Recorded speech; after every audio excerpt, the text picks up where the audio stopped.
I re-recorded this section just so that I'm not constantly turning between my glasses and my whiskey, but really quick on how you taste for competitions.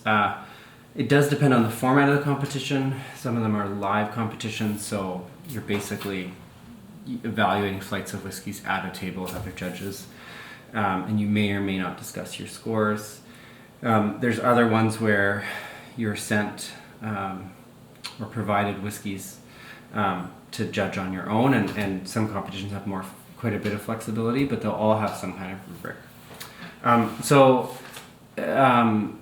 Competitions, you're always tasting in flights, and you basically do it sequentially until you've kind of reached your conclusion. When I'm getting ready to judge for competition, I just make sure that everything is set up for me. So I like to sort of cleanse my palate with a weak black coffee. So usually I'll start there, and then I just make sure things like, it's warm enough to evaluate the whiskeys well. I always nose my glasses, but while they're empty. If you do this, you'll notice sometimes there are the glasses aren't neutral. There's soap or whatever else on them. So I'm always make sure that that's not going to disadvantage how I evaluate the whiskeys. And then for that reason, I don't wash my glasses in dishwashers. I find the soap is quite strong. So, and then I start out, if I have my choice, I like flights of 6. I find that's a nice balance between how long it takes to assess a flight, as well as sort of palate and mental fatigue.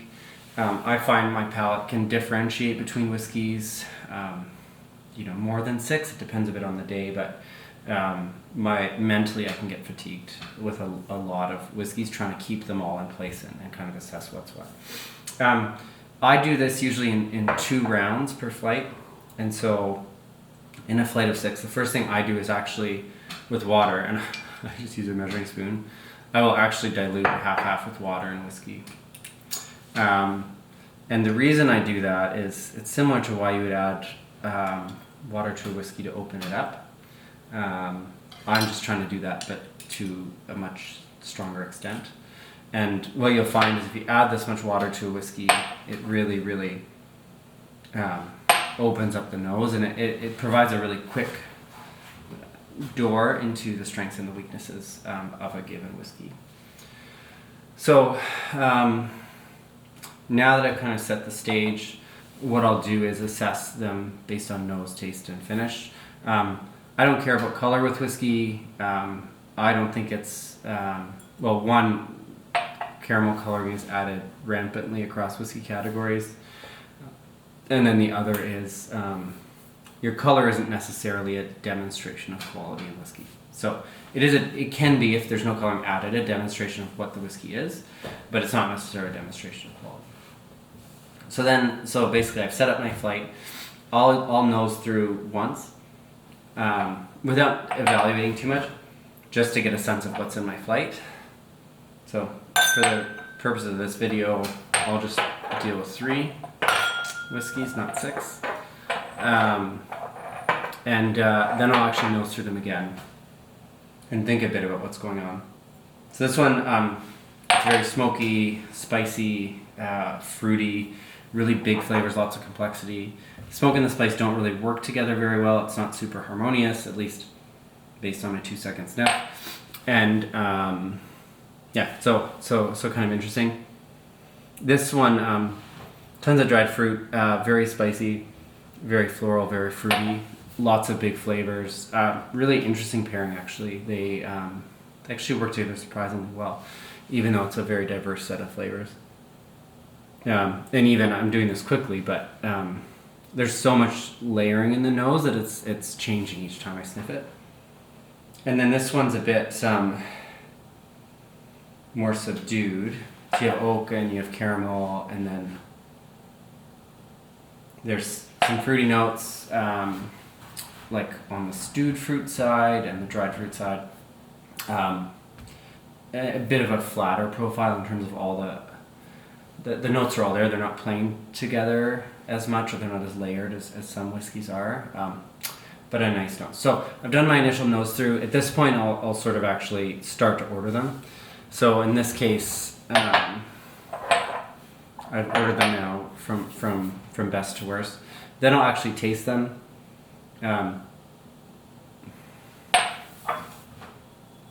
In a competition, I'll spit, just because it's a lot of whiskeys. One thing to note is that even when you're spitting, alcohol can dissolve through your mouth. So if you're doing a lot of tasting, even if you're spitting, alcohol actually will get into your bloodstream. So something I never learned until I started to judge competitions. So then I'll taste through them, and then I've kind of have an order, and I won't think too much about rating at this point. I just kind of have basically set up my order, and I have an idea of what each of them are. So at that point, I will just taste them all at full strength. And this is exactly the same process. The only difference is now the alcohol's higher. So, and these are all blind, so you don't know what they are. And as you're judging, one thing that's really important is not to be very cautious of your initial impression. With anchoring bias, if you start to assume that it's something or assume that it's a certain way, it can completely dictate your thoughts of it further downstream. So you really want to give every whiskey its fair shot in a competition.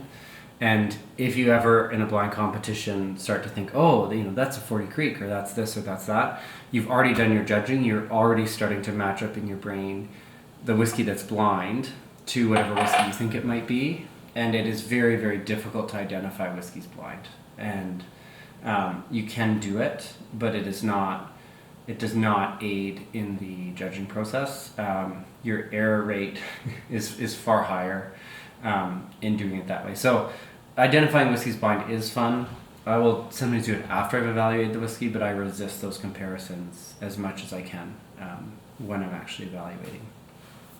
So that's kind of it. So then I go through and I will nose and taste them and evaluate them at full strength.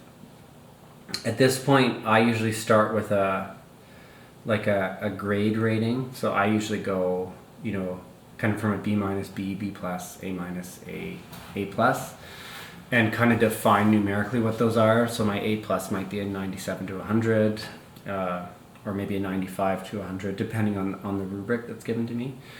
And then as I kind of assess it, so like this one, my favorite, I would probably give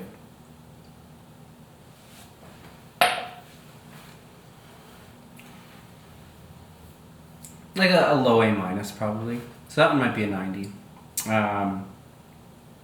But it, again, depends on the rubric and what you're evaluating for. And then you basically have your I'd say draft scores. So you've done one flight. Now the next task is really to iterate. So once you've tasted through all the whiskeys in the competition, and you could be looking at 40, 50, you could be looking at over 100. Then you want to do a retaste if you can with other whiskeys in that category. So you basically then, once you've tasted them all through once in the initial flights, you then, at least I taste them from worst to best.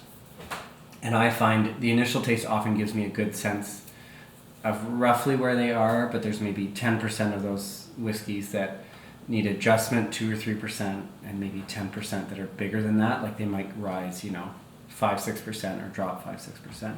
So that second taste is really important to kind of establish what's what. It is challenging to assess whiskeys when there's so many of them. So if you have upwards of 100 whiskeys, you might have 10 that you rate a 77, and some of them will be better than others. So you have to kind of define what your bounds are for a 77 versus a 76 versus a 78. And then just taste the whiskeys in that range to make sure that they are comparable. The other thing that I find challenging is when, like, say 95% of a whiskey is really good, and then there's 5% that's quite bad. Like, say it's overly tannic or bitter, just slightly. Becomes hard sometimes to trade off the benefits versus the weaknesses in the whiskey.